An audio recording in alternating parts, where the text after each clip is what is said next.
Жогорку сот медиа каптын иликтөөсүндө аты аталган судья Азиз Ишалиев чыгарган өкүм боюнча жана Аламстрой компаниясы салган мыйзамсыз сапатсыз үйлөр боюнча териштирүү баштады. Жанакы соттун чечимин бүт карап чыгыш керек да. Жанакы чечимдер боюнча эфирге чыгарбадыңбы силерчи? Ооба. Судья Тимолда чечим чыгарган деп биз ошонун баарын тең көтөрүп карап чыгышыбыз керек да. Ошондо азыр мындай расмий бир ушундай текшерүү башталдыбы? Ушундай айтсак болобу? Башталды. Ооба, текшерүү жүрүп атат.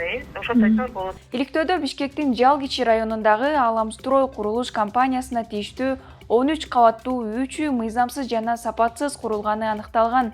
Жер ээлери менен Аламстрой соттошуп, административдик соттун судьясы Азиз Ишалиев чечимди Аламстройдун пайдасына чыгарып берген.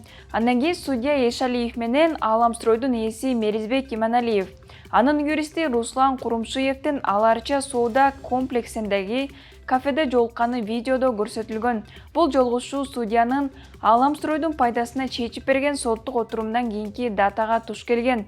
Судья Ишалиев жолугушуудан кийин дагы бир жолу Аламстройдун пайдасына чечим чыгарган. Судьянын соттошкон тараптар менен сот залынан тыш жерде жолугушуусу сот адилеттигине шек жаратат. Ал эми 12 апрелде Жогорку кеңештин жыйынында башкы прокурор Курманкул Зулушев мыйзамсыз курулуш жүргүзгөн компаниялардын атын атады. Алар мына KG групп боюнча 2 кылмыш сотко жиберилди. Оргтекстрой боюнча 12 иш өндүрүштөн кыскартылып, 2 кылмыш өндүрүштөн токтотулган 5 боюнча учурда тергөө аракеттери жүргүзүлүп жатат. Феркострой боюнча 18 иш өндүрүштөн кыскартылган. Тогар деген 1 кылмыш боюнча тергелип атат.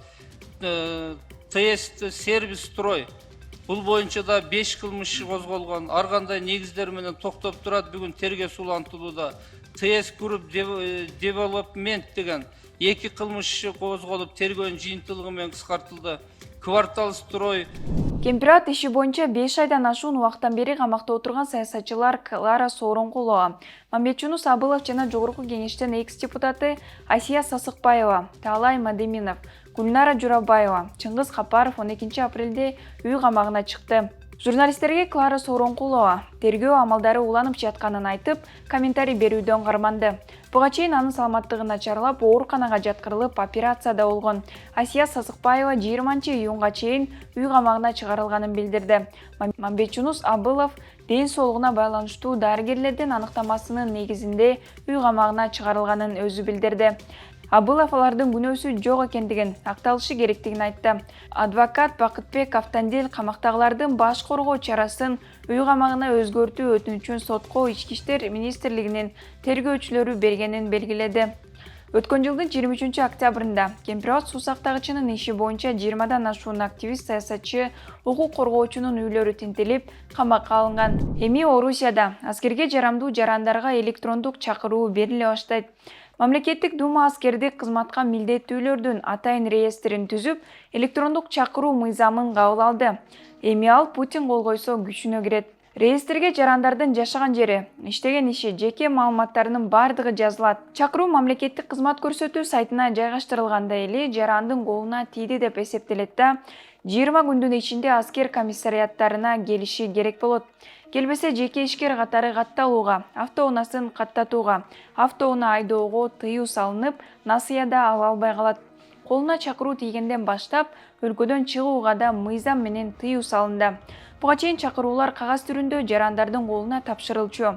Эми мамлекеттик кызматтар аркылуу жиберилип турат. Орусияда мобилизация токтоду деген менен контракт менен аскерге чакыруу уланууда. Кремль 400 миңден ашуун кишини контракт менен армияга чакырууну көздөөдө.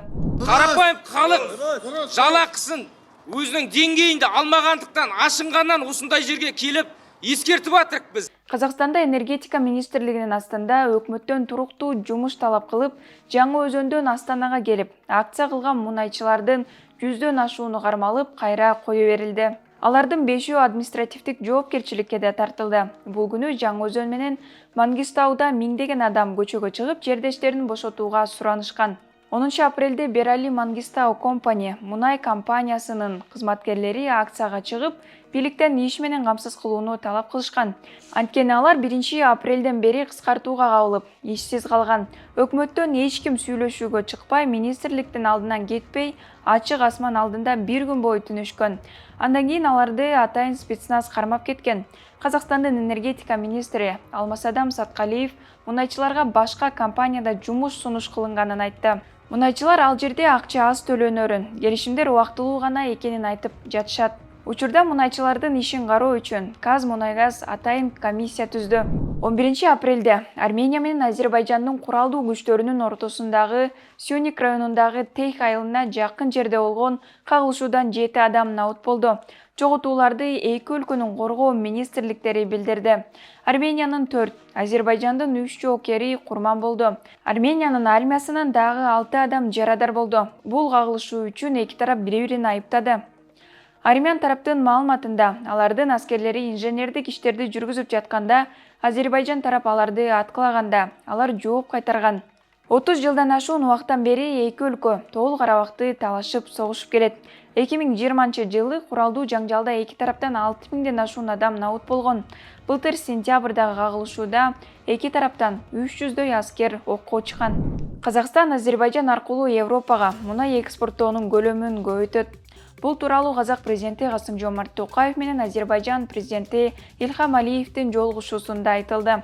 2023 Казакстан алгачкы ирет Азербайжан аркылуу 7 тоннадай чийки мунай экспорттогон. Экспорт Каспий деңизиндеги коридор аркылуу Азербайжан, Грузия жана кийин Турция аркылуу Украинага, андан ары Европага жетет.